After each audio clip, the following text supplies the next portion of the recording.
Hello guys आज से हम लोग जो स्टडी करने वाले थे, क्या बूस्टर रिवीजन था। किसका बूस्टर रिवीजन था? Some basic concept of chemistry का। तो एट फर्स्ट हम लोग बोले थे मैं क्या 20 मिनट्स का लेक्चर होगा। 20 मिनट के लेक्चर्स में हम लोग जो बात करेंगे एट फर्स्ट वो कॉन्सेप्ट का बात करेंगे। कॉन्सेप्ट यानी कि उसके अंदर जो इंपॉर्टेंट फार्मूलाज आते हैं वो, और 20 मिनट के फार्मूला का सेशन जब कंप्लीट होगा उसके बाद मैं 20 मिनट का एक प्रैक्टिस सेट लगाऊंगा जो केवल प्रीवियस ईयर होगा, जिसमें जेई और नीट की एग्जाम के जो प्रीवियस ईयर क्वेश्चन है वही मैं करवाऊंगा। ओके, तो चलो चलते हैं, स्टार्ट करते हैं। ठीक है, some hello my dear parents, my name is Deepak Barnwal, I am verified educator from Filo as well as on check. Welcome to my educational institute Barnwal chemistry education. आज से हम लोग स्टार्ट करने वाले हैं 20 minute special series for 2020 JEE and NEET turn to July में जो exam होने वाला है। यहां पे हम लोग 20 मिनट के अंदर कॉन्सेप्ट एंड 20 मिनट के प्रैक्टिस प्रॉब्लम यानी ईच चैप्टर। तो आप लोग बने रहिए मेरे साथ, मैं आप लोगों को कंप्लीट लेक्चर कराने वाला हूं। ठीक है, बूस्टर रिवीजन इसका नाम होगा। Let's go.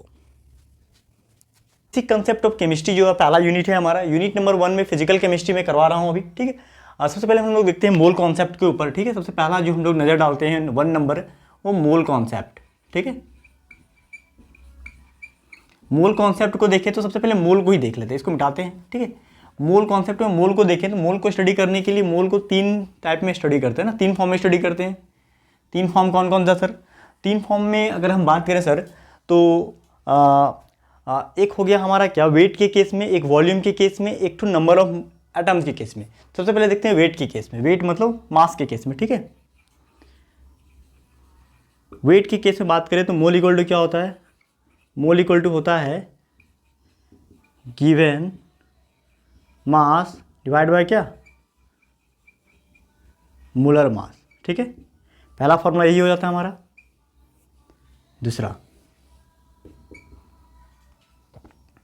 देखते हैं किसमें, वॉल्यूम के केस में। ठीक है, वॉल्यूम के केस में बात करें तो मोल इक्वल टू क्या होता है? मोल इक्वल टू होता है गिवन वॉल्यूम। ठीक है, जो वॉल्यूम लोगों को क्वेश्चन में दिया हुआ रहेगा। ठीक है, गिवन वॉल्यूम। ठीक है, डिवाइड बाय 5.4 लीटर। ठीक है, और लास्ट वाला जो केस आता है वो क्या है? वो केस है हमारा किसमें? वो केस है नंबर ऑफ एटम के केस में। ठीक है, नंबर ऑफ एटम्स। अब ये number of atoms, ions, molecules, electrons, ये तो सब होते हैं, ये तो आप जानते ही हैं। तो यहाँ पे देखिए मोल इक्वल टू क्या होगा, नंबर ऑफ एटम्स। ठीक है, डिवाइड बाय क्या, अवोगाड्रो नंबर 6.022 × 10⁻23। ठीक है, मतलब यानी कि मोल को 3 तरीके से डिफाइन करते हैं। ठीक है, एक वेट के केस में given mass by molar mass, volume के केस में गिवन वॉल्यूम बाय 22.4 लीटर, मोल के केस में क्या, नंबर ऑफ एटम्स बाय 6.022 × 10⁻23। ये 3 तरीके से मोल को डिफाइन करते हैं। ठीक है, तो ये तीनों को फॉर्मूला को याद रखिएगा, बहुत ही इंपॉर्टेंट फॉर्मूला बन जाएगा हमारे लिए। ठीक है, अब चलिए नेक्स्ट, मोल कॉन्सेप्ट में जो दूसरा फॉर्मूला आता है। ठीक है, मोल के बाद वो होता है मोलारिटी का। ठीक है, शॉर्ट में हम लोग मोलारिटी, और देखिए शॉर्ट में इसको मोल को क्या लिखते हैं, NWB/MB भी लिख देते हैं। ठीक है, ये आप पढ़ा हुआ होगा। ठीक है, चलिए मोल कॉन्सेप्ट के बाद दूसरा आता है हमारा क्या, मोलालिटी में क्या फॉर्मूला होगा? मोलालिटी में जो फॉर्मूला होगा हम लोग का WB/MB × 1000 बाय मोलालिटी लिखे। मोलालिटी मतलब मोल पर केजी।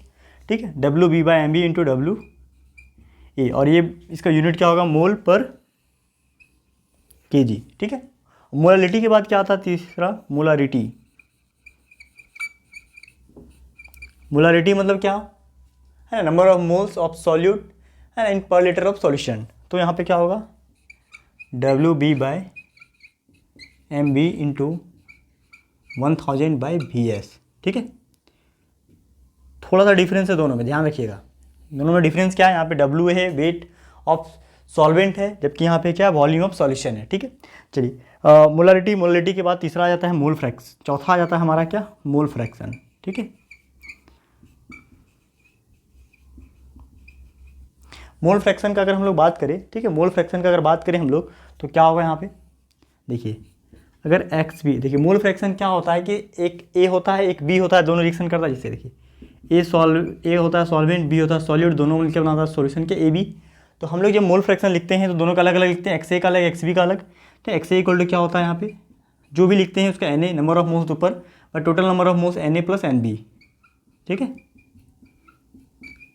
ये हो गया बी के लिए। अगर एक्स ए के लिए लिखना पड़े तो कुछ नहीं, ये आई एम सॉरी, यहाँ पे एन बी हो जाएगा ना। हाँ चलिए, यहाँ पे क्या हो जाएगा, एन ए डिवाइड बाई क्या, एन ए डिवाइड बाई क्या, एन ए डिवाइड बाई यहाँ होगा N A plus N B. ठीक है, नंबर ऑफ मोल्स के केस में। ठीक है, ये हो गया। अब देखिए दोनों का सम कर देंगे हमारा, N A plus N B क्या हो जाता है, X A plus X B equal to value जो होता है हमेशा 1। हम लोग जानते हैं सम ऑफ मोल फ्रैक्शन जो होता है किसी भी सॉल्यूशन का अगर सम कर दे तो यूनिटी 1 के बराबर हो जाता है। ठीक है, तो ये आ गया हमारा। देखिए मोल फ्रैक्शंस के बाद जो नेक्स्ट आता है हम लोग वो होता है परसेंट वेट वाला, है ना। वेट, अगर वेट बाय वेट रहा, ठीक है, और 5 नंबर फॉर्मूला जो हो जाएगा वेट बाय वेट का, क्या, मास ऑफ सॉल्यूट। ठीक है, मास ऑफ सॉल्यूट बटे mass of solution, mass of solute बटे क्या, मास ऑफ सॉल्यूट बटे मास ऑफ सॉल्यूशन इंटू 100। ठीक है, मास ऑफ सॉल्यूट बटे मास ऑफ सॉल्यूशन इंटू 100। ठीक है, एक फॉर्मूला ये हो जाएगा हमारा। ठीक है, वेट बाय वेट के बाद क्या आता है, वेट बाय वेट के बाद आता है वेट बाय वॉल्यूम। ठीक है, चलिए 6 number, weight by volume percentage. ठीक है, इसमें क्या होगा, देखिए ऊपर में जो लिखा mass of solid, mass of solid पूरा का पूरा लिखा जाएगा। ठीक है, फिर से मास ऑफ सॉल्यूट। ठीक है, नीचे क्या लिखाएगा, नीचे लिखाएगा वॉल्यूम ऑफ सॉल्यूशन। ठीक है, वॉल्यूम ऑफ सॉल्यूशन, इसको कॉपी में नोट करते जाइए। ठीक है, क्योंकि आपको न्यूमेरिकल बनाने में काम आएगा। देखिए अभी एग्जाम में हम लोग का कितना लगभग 21 से 30 के बीच हमारा एग्जाम जेईई मेंस या नीट दोनों का हो जाएगा। ठीक है, तो अभी हमारे पास कुल मिला के बोले तो अप्रैल ये ख़त्म हो चुका है, मई और जून, मतलब 2 महीना कहीं ना कहीं है, 2 से 2.5 महीना है। तो मैं पर दिन भी एक लेक्चर अगर अपलोड करूँगा, ठीक है, 2 लेक्चर अपलोड करूँगा, तो कहीं ना कहीं आप तक कंप्लीट पहुँच ही जाएगा। तो आप कोशिश कीजिए कि प्रत्येक दिन में यहाँ 10 किसी कॉन्सेप्ट लिखने के बाद मैं 10 क्वेश्चन का प्रैक्टिस सेट कराऊँगा। ठीक है, आप कोशिश कीजिए कि अपने से उसको 50 तक क्वेश्चन पर डे, कम से कम 50 क्वेश्चन एक चैप्टर पे कम से कम अप्रोच कीजिए। चाहे देख देख के बनाओ, चाहे बिना देखे, मतलब अगर आपसे खुद से नहीं बनता, चलिए बाय द वे अभी आपसे अगर खुद से नहीं बनता है तो आप एक काम कीजिए ना, सॉल्यूशन देख के सॉल्व कीजिए। इससे क्या होगा, आइडिया आएगा, एक अप्रोच मिलेगा, समझ रहे ना। ठीक है, अप्रोच लेने के लिए आप सॉल्यूशन को देख के भी सॉल्व कर सकते हैं। ठीक है, और कोशिश कीजिए कि अपने से हो जाए, अगर नहीं होता तो देख के कर सकते हैं, जहाँ से भी हो। एकदम अप्रॉक्स 50 क्वेश्चन को करने का प्रयास कीजिए पर यूनिट। ठीक है, तो बहुत हद तक आपको बहुत ज़्यादा बेनिफिट होगा। ठीक है, चलिए 5 का 6 के बाद 7 नंबर अगर क्वेश्चन देखें, क्या, volume by volume percentage. Volume by volume percentage में क्या होगा, volume of solid by volume of solution. ठीक है,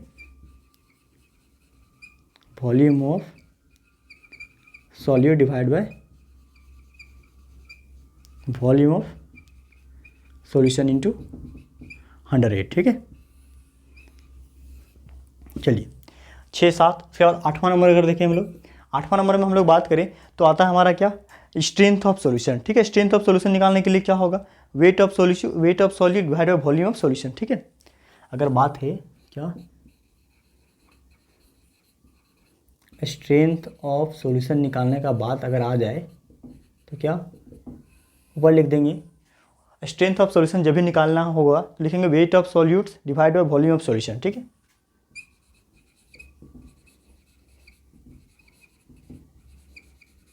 weight of solid divide by volume of solution. ठीक है,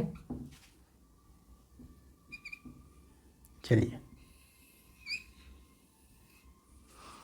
ये 8 कॉन्सेप्ट हुआ। ठीक है, 8 फार्मूला हुआ, 8 फार्मूला को लिखिए, फिर मैं इसको इरेज करता हूँ। ठीक है, स्क्रीनशॉट लीजिए फटाफट। चलिए फटाफट मैं इसको इरेज करता हूँ, क्योंकि 20 मिनट के अंदर ही हम लोग को ये सारा कॉन्सेप्ट को पढ़ना है ना।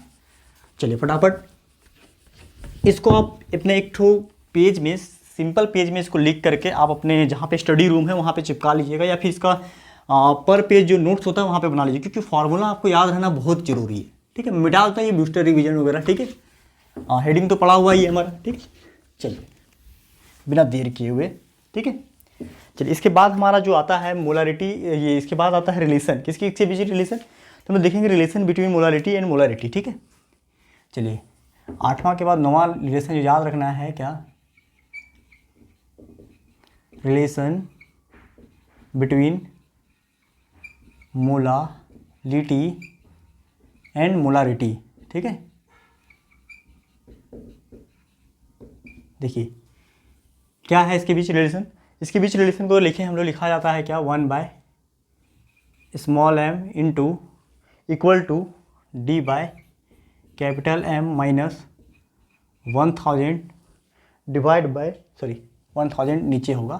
ठीक है, 1000 ऊपर में होगा mass of molar mass of B मतलब सॉल्यूट का। ठीक है, बी मतलब क्या, सॉल्यूट का। ठीक है, ठीक है, ये हम लोग का रिलेशन है दोनों के बीच। ठीक है, यहाँ पे ये स्मॉल m क्या है, स्मॉल m है मोलालिटी, स्मॉल m क्या है, मोलालिटी। कैपिटल M क्या है, मोलारिटी, कैपिटल M क्या है, मोलारिटी। D क्या है, D is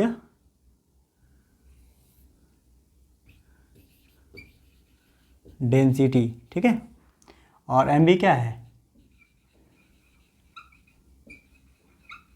molar mass of solute. ठीक है, तो ये याद रखिएगा। ठीक है, ये इक्वेशन को।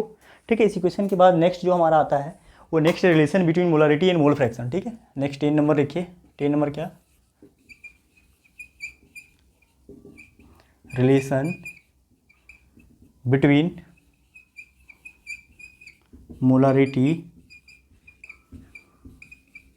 And mole fraction. ओके, देखिए रिलेशन किसके बीच है, मोलारिटी एंड मोल फ्रैक्शन के बीच। ठीक है, ये रिलेशन को कैसे डिफाइन करना है, ये रिलेशन को डिफाइन करेंगे M, capital M molarity, capital M equal to क्या, XB mole fraction of B into 1000। ठीक है, इंटू D मतलब डेंसिटी। ठीक है, divide by XA into M molar mass, XB into MB molar mass B। ठीक है, चलिए ये है किसके किसके बीच रिलेशन, मोल फ्रैक्शंस और मोलारिटी के बीच। ये दोनों रिलेशन को आप निकाल के भी स्टडी कर सकते हैं, लेकिन मैं यहाँ शॉर्ट रिवीजन करवा रहा हूँ। ठीक है, शॉर्ट रिवीजन, इसलिए मैं इस इक्वेशंस को डायरेक्ट अभी लिख रहा हूँ। ठीक है, चलिए अभी आपको डायरेक्ट ही लिखने की जरूरत है। ठीक है, क्योंकि अभी हम लोग फास्ट स्टडी कर रहे हैं। चलिए 10 के बाद आता है 11th number topic. 11th number topic में हम लोग बात करेंगे क्या, इसके बाद हम लोग का मोलारिटी के बाद आता है क्या, मोलारिटी आफ्टर डाइल्यूशन। है ना, मोलारिटी मतलब दो चीज़ को मिला देंगे, है ना, डाइल्यूट कर देंगे तब क्या होगा। मोलारिटी आफ्टर डाइल्यूशन में, मोलारिटी आफ्टर, इसे कहने का मतलब क्या है कि आपके पास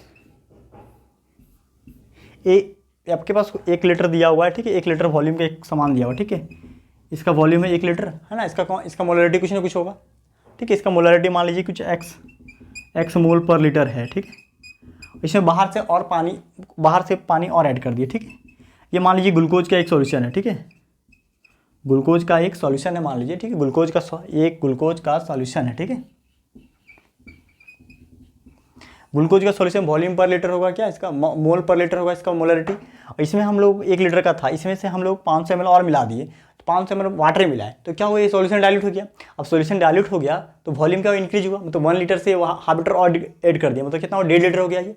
अब 1.5 लीटर होगा तो इसका मोलारिटी कहीं ना कहीं क्या इंक्रीज होगा या डिक्रीज होगा, कहीं ना कहीं मोलारिटी क्या डिक्रीज होगा, क्योंकि वॉल्यूम इंक्रीज हुआ है। तो इस केस में जो हम लोग डाइल्यूशन करते हैं, इसके लिए एक तरीका है क्या, M1V1 इक्वल टू क्या, M2V2। ठीक है, ये M1V1 क्या इनिशियल है, ये इनिशियल मोलारिटी है, ये इनिशियल वॉल्यूम है, ये फाइनल मोलारिटी है, ये फाइनल वॉल्यूम है। ठीक है, ये डाइल्यूशन के केस में होगा। ठीक, अब चलिए 11 ये है क्या, जब 2 केस हो तब, अगर मैक्सिमम 3 केस हो, मतलब 2 से अधिक, अगर हम लोग 2 से अधिक सॉल्वेंट को ऐड करें तब क्या, उस केस में हम लोग देखते हैं। ठीक है, फॉर्मूला एक और, चलिए ऊपर हेडिंग देते हैं,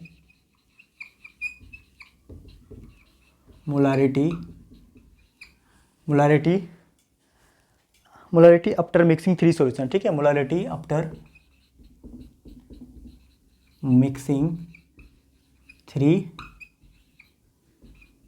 सॉल्यूशन। ठीक है, 3 सॉल्यूशन मिलाएंगे तब क्या होगा, देखिए 3 सॉल्यूशन जब मिलाएंगे तो होगा M1V1 plus M2V2 plus M3V3। ठीक है, इक्वल टू हो जाएगा एम फाइनल, ठीक है, plus V1 plus V2 plus, oh no जगह कम पड़ रहा है, रुकिए 1 सेकेंड, प्लस शॉर्ट में लिखना पड़ेगा, एम फाइनल, ठीक है, V1 plus V2 plus V3, ठीक है।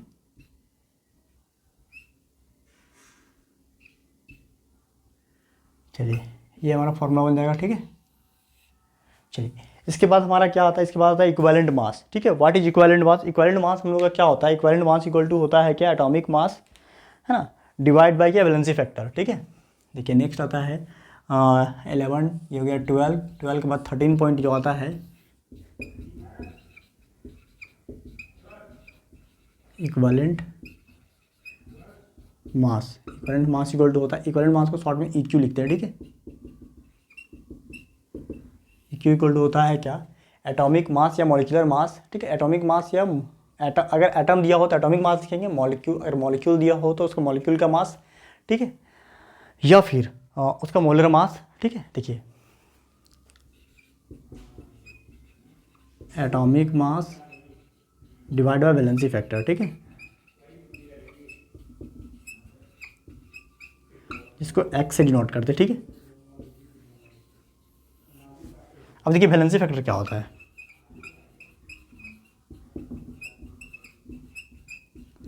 X का बात करें, X होता है क्या, 4 एटम के लिए 1 नंबर, 4 एटम के लिए बात करें, ठीक है, 4 एटम के लिए बात की तो उसका क्या होगा, नंबर ऑफ वैलेंस इलेक्ट्रॉन, ठीक है। अगर कोई एटम के लिए बात करें, कोई एलिमेंट के लिए बात करें तो X इक्वल हो जाएगा वैलेंसी, ठीक है। 4 एलिमेंट या एटम का बात करें तो X इक्वल टू क्या हो जाएगा, वैलेंसी।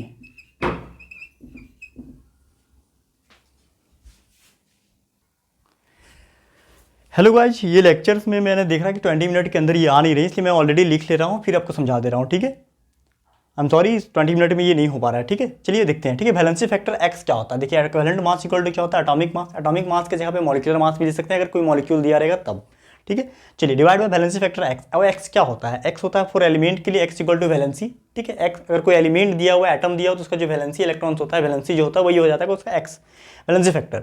अगर आयंस दिया हुआ तो कोई भी आयंस दिया हो, जैसे मान लीजिए सोडियम आयन, सोडियम पे क्या एक प्लस चार्ज है तो उसका वैलेंसी फैक्टर क्या हो जाएगा, 1 हो जाएगा, ठीक है। अगर 4 एसिड दिया हो, जैसे HCl पे क्या होता है, H प्लस आयन 1 होता है, तो H प्लस आयन के लिए 1 लेंगे। बेस के लिए क्या OH, बेस के लिए जो है OH नेगेटिव आयंस को काउंट करेंगे, ठीक है, OH नेगेटिव आयंस, ठीक है। फॉर साल्ट के लिए जितना पॉजिटिव चार्ज होगा नेगेटिव चार्ज होगा दोनों इक्वल होंगे, तो आप पॉजिटिव या नेगेटिव दोनों से कोई भी एक ले सकते हैं। रेडॉक्स सेक्शन के लिए क्या, रेडॉक्स सेक्शन के लिए total number of electron loss या गेन जो भी करता है उसको हम लोग क्या मानते हैं, यहाँ पे वैलेंसी फैक्टर मानते हैं, ठीक है। अब नेक्स्ट चलते हैं, इसको इरेज करते हैं, ठीक है, और हम फॉर्मूला लिख करके आपको समझा देते हैं, ठीक है। चलिए गाइस देखते हैं अब क्या किया, मॉलिक्यूलर मास कैसे निकालते हैं, ठीक है, सॉरी इक्विवेलेंट मास कैसे निकालते हैं। अभी हमने बताया था इक्विवेलेंट मास इक्वल टू क्या होता है, इक्विवेलेंट मास इक्वल टू होता था, अभी जो फॉर्मूला इससे पहले यहाँ पे लिखे थे जिसको इरेज किए, क्या लिखे थे कि एटॉमिक मास या मॉलिक्यूलर मास, ठीक है, एटॉमिक मास या मॉलिक्यूलर मास या मोलर मास जो भी कंपाउंड दिया हो उसका डिवाइड बाय वैलेंसी फैक्टर। तो H2SO4 का यहाँ पे निकालना है। H2SO4 क्या एसिड है कि बेस है, ये H2SO4 इज एसिड। अब H2SO4 में जो H प्लस आयन कितना है, 2 H प्लस आयन है, मतलब यहाँ पे वैलेंसी फैक्टर जो X यूज करेंगे, X का वैल्यू कितना है, X इक्वल टू कितना 2। तो हम लोग यहाँ पे लिखें कि equivalent mass equal to molar mass, है ना। मोलर मास कितना होगा, तो यहाँ पे हाइड्रोजन का 2 × 1 प्लस सल्फर का 32 × 1 प्लस ऑक्सीजन का 16 × 4, 98 ग्राम पर ml पर मोल, ठीक है।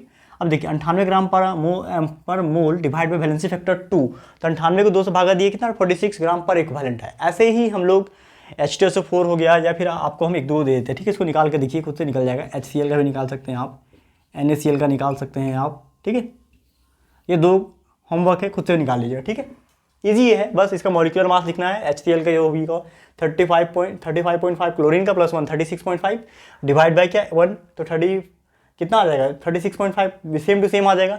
NaCl का भी क्या, जितना इसका मोलर मास होगा उतना ही आएगा, क्योंकि सोडियम पे 1 चार्ज, क्लोरीन पे भी क्या 1 ही पॉजिटिव चार्ज है, मतलब 1 से भागा होगा, है ना। चलिए नेक्स्ट क्या होता है, नॉर्मलिटी। नॉर्मलिटी इक्वल टू क्या होता है, नॉर्मलिटी इक्वल टू होता है gram equivalent of solute, gram equivalent of solute. अब ग्राम इक्विवेलेंट ऑफ सॉल्यूट कैसे निकालेंगे, तो इससे इक्विवेलेंट मास से ग्राम इक्विवेलेंट ऑफ सॉल्यूट निकलता है, ठीक है। इसलिए हमने पहले इक्विवेलेंट मास को आपको पढ़ा दिया, ठीक है। डिवाइड बाय क्या, वॉल्यूम सॉल्यूशन इन लीटर, मतलब जो भी सॉल्यूशन आपको दिया होगा लीटर में उससे हम लोग क्या करते हैं, इसको डिवाइड करते हैं, ठीक है। अब नेक्स्ट पॉइंट क्या है हमारा कि relation between N and M, N मतलब नॉर्मलिटी और एम मतलब क्या, मोलरिटी। नॉर्मलिटी और मोलरिटी के बीच रिलेशन क्या होता है, देखिए नॉर्मलिटी इक्वल टू होता है एक्स इंटू मोलरिटी। एक्स क्या होता है, एक्स ये मोल फ्रैक्शंस, ठीक है, और एम क्या होगा, एम हो जाएगा मोलरिटी, ठीक है। तो ये क्वेश्चन के अकॉर्डिंग हम लोग बात करेंगे।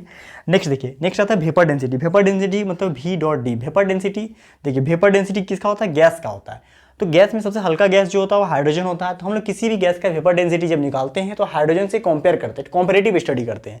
इसलिए density of gas, density of gas मतलब जिस गैस का आपको निकालने दिएगा उस गैस का, divide by density of hydrogen. Hydrogen को क्यों लिया गया, क्योंकि पूरे पीरियोडिक टेबल में सबसे लाइटेस्ट कोई गैस है तो हाइड्रोजन होगा, ठीक है। इसलिए हाइड्रोजन से ही इसको डिवाइड करते हैं ताकि किसी भी गैस का डेंसिटी को क्या निकाल लिया जाए, कॉम्पेरेटिव स्टडी है, ठीक है। चलिए नेक्स्ट देखते हैं। नेक्स्ट है molecular mass of the gas equal, अगर किसी भी गैस का मॉलिक्यूलर मास निकालना है और वेपर डेंसिटी दिया हुआ है तो हम लोग क्या करेंगे, 2 इंटू वेपर डेंसिटी। अब 2 यहाँ आया कहाँ से, तो सर 2 यहाँ पे जो आएगा वो आता है density of hydrogen. Hydrogen gas हमेशा क्या होता है, H2 के फॉर्म में होता है ना, इसका मॉलिक्यूलर मास क्या होगा, 2 होगा ना, 1/2। इसीलिए molecular mass of the gas equal to 2 into क्या, वेपर डेंसिटी, ठीक है। नेक्स्ट पॉइंट क्या है, रिलेटिव डेंसिटी क्या होता है। रिलेटिव डेंसिटी इक्वल टू क्या होगा, डेंसिटी ऑफ गैस ए, जिस गैस का निकालने दिया उस गैस का, divide by density of gas B. अब दूसरे गैस जो होगा बी, उसको डिवाइड कर देंगे तो क्या, रिलेटिव डेंसिटी निकल जाएगा, ठीक है। नेक्स्ट आता है परसेंटेज ऑफ एलिमेंट। कोई भी, जैसे कहने का मतलब है यहाँ पे H2SO4 दिया हुआ, H2SO4 में मतलब सल्फर कितना परसेंट प्रेजेंट है, तो मास परसेंट ऑफ सल्फर निकालने के लिए सल्फर का संख्या कितना है, सल्फर का एटॉमिक मास कितना होता है, नंबर ऑफ एटम्स 1 पुट होगा, एटॉमिक मास कितना सल्फर का 32, यहाँ पे 32 into 1 into 100 divide by molecular mass कितना है, पूरे मॉलिक्यूलर मास का आया कितना 98 ग्राम पर मोल। तो यहाँ पे 98 पुट कर देते हैं तो क्या यहाँ से जो भी आता वैल्यू वो क्या होता है, परसेंटेज ऑफ एलिमेंट। अगर सल्फर का निकालते तो सल्फर का, हाइड्रोजन का निकालते तो हाइड्रोजन का, ऑक्सीजन का निकालते तो ऑक्सीजन का, ठीक है। आप जिसका भी चाहे उसका निकाल सकते हैं अकॉर्डिंग टू क्वेश्चंस, ठीक है। नेक्स्ट देखिए, नेक्स्ट हमारा बहुत ही इंपॉर्टेंट टॉपिक है क्या, एम्पेरिकल एंड मॉलिक्यूलर फार्मूला। ये एम्पेरिकल और मॉलिक्यूलर फार्मूला है क्या, एक्चुअली में कोई भी एक्चुअली में जो मॉलिक्यूलर फार्मूला होता है वो एम्पेरिकल फार्मूला इंटू एन होता है। एन नंबर होता है, ठीक है, जिस नंबर से हम लोग क्या किसी भी एलिमेंट को मल्टीप्लाई करते हैं, ठीक है। देखिए एन इक्वल टू क्या होगा, एन इक्वल टू होगा मॉलिक्यूलर फार्मूला डिवाइड बाय क्या, एम्पेरिकल फार्मूला। अगर हम ये एम्पेरिकल और मॉलिक्यूलर फार्मूला को समझना चाहते हो तो एक छोटा सा एग्जांपल मैं देता हूँ, ठीक है। थोड़ा सा इसको इरेज कर देता हूँ इधर, ठीक है।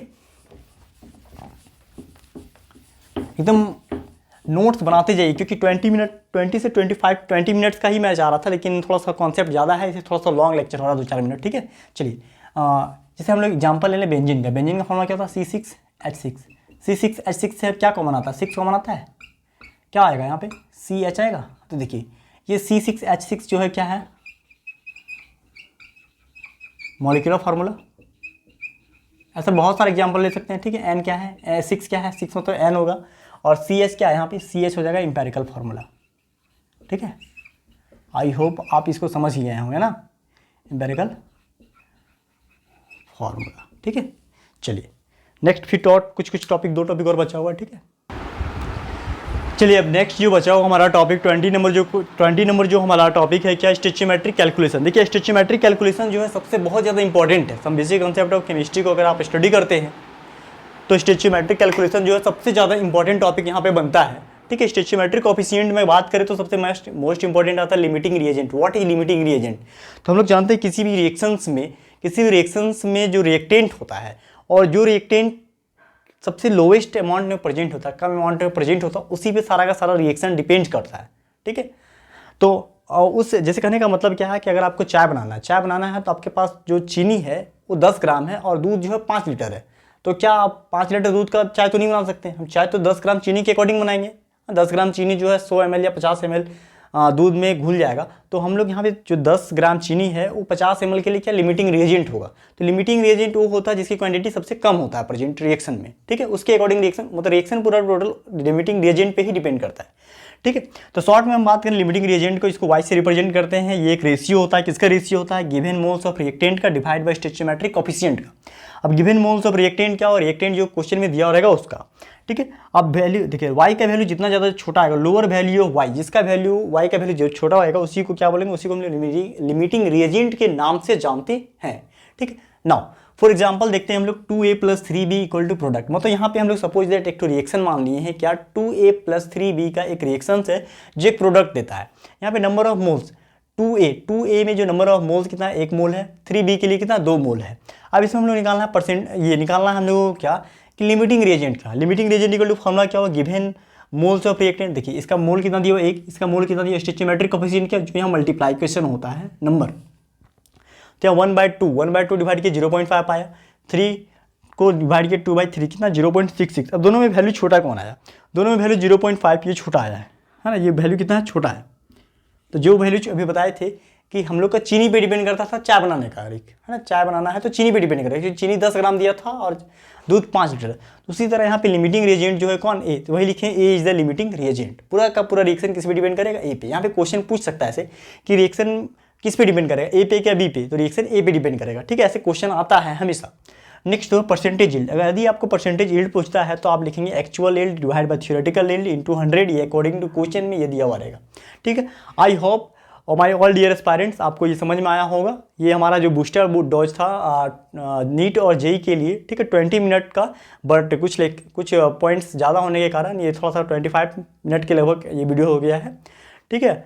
आई होप सबको पसंद आया होगा। Thank you so much for देखने के लिए ये वीडियो को, ठीक है, और अपने दोस्तों के साथ शेयर कीजिए। मैं अब इसके साथ ही जस्ट मैं 10 क्वेश्चंस का एक प्रैक्टिस सेट लाऊंगा, ठीक है, जो नीट और जेई दोनों का प्रीवियस ईयर क्वेश्चन होगा, ठीक है। तो आप लोग लेक्चर को देखिए, ठीक है, एंजॉय कीजिए और अपने दोस्तों के साथ शेयर कीजिए और सब्सक्राइब कीजिए चैनल को, ठीक है, एकदम फ्री ऑफ कॉस्ट है, ठीक है। Thank you.